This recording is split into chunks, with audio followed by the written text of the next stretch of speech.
ബേപ്പൂർന്ന് ജങ്കാർ വഴി ചാലയവും കടന്ന് ഇന്ന് ചിന്തോസ്കി എത്തിയത് എവിടെയാണെന്നറിയോ? ഇല്ലേൽ ഒരു ക്ലൂ തരാം. ഈ സ്ഥലത്തിന്റെ ഒരു ഭാഗം മലപ്പുറത്തും ഒരു ഭാഗം കോഴിക്കോടുമാണ്. ഇപ്പോൾ തന്നെ സംഭവം പിടികിട്ടി കാണുംലേ? അതെ, കടലുണ്ടിയിലാണെന്ന് ചിന്തോസ്കി ലാൻഡ് ചെയ്തിരിക്കുന്നത്. ചാലിയാറും കനോലിക്കനാലും അറബിക്കടലും കടലുണ്ടിപ്പുഴയും ഒക്കെ അതിർത്തിയായി വരുന്ന കടലുണ്ടി. ഒരു പാലത്തിനപ്പുറം മലപ്പുറത്തുള്ള കടലുണ്ടി നഗരവും ഇപ്പുറം കടലുണ്ടിയുമാണ് കേട്ടോ.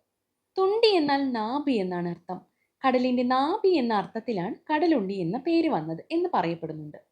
പ്രാചീന സഞ്ചാരികൾ രേഖപ്പെടുത്തിയ പെരിപ്ലസ് ഓഫ് എറിത്രിയൻ സീയിൽ പറഞ്ഞിട്ടുള്ള ടിൻഡിസ് കടലുണ്ടിയാണ് എന്ന് വിശ്വസിക്കപ്പെടുന്നു.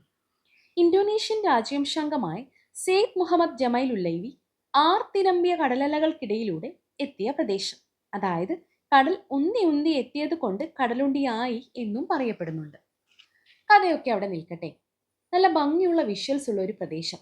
എവിടെ ക്യാമറ വെച്ചാലും ഫ്രെയിമാണ്. ബേസിക്കലി ഒരു തീരപ്രദേശമാണ് ഇവിടെ. മീൻപിടുത്തവും അനുബന്ധ ജോലികളുമായി നിരവധി പേർ ഇവിടെയുണ്ട്. രസകരമായ ഒരു റോഡിന്റെ പേരും ഇവിടെ കാണാനിടയായി. വള്ളിക്കുന്ന് ടിപ്പു സുൽത്താൻ റോഡ്. ഇത് കൂടാതെ സമീപത്തെ പല പ്രദേശങ്ങളുടെയും പേരുകൾ രസകരമാണ്. കപ്പലങ്ങാടി, ആനയങ്ങാടി, ആനയാറങ്ങാടി, അങ്ങനെ പോകുന്നു. വിവിധമായ പക്ഷികളുടെയും തുമ്പികളുടെയും പൂമ്പാറ്റകളുടെയും ഒക്കെ ആവാസ വ്യവസ്ഥയാണ് കേട്ടോ ഇവിടം.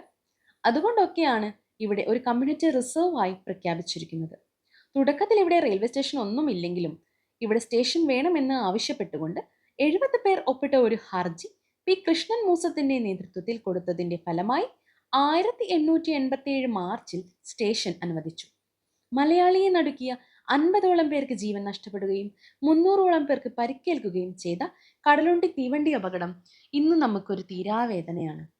ഇതിന്റെ ഓർമ്മകളിൽ തീർത്ത പല ചിത്രപ്പണികളും ഇവിടെ കാണാൻ കഴിഞ്ഞു.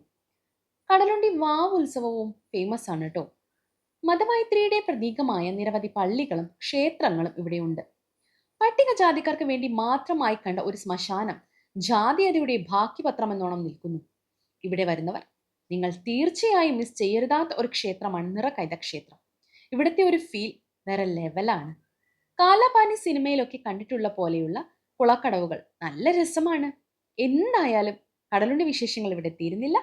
പക്ഷി സങ്കേതത്തിലൂടെ ഒരു തോണി യാത്രയുമായി ആരും കൊതിക്കുന്ന ഓർമ്മകൾ സമ്മാനിച്ചുകൊണ്ട് ചിന്തോസ്കി വീണ്ടും വരാം. അപ്പൊ ശരി, പാക്കലാം.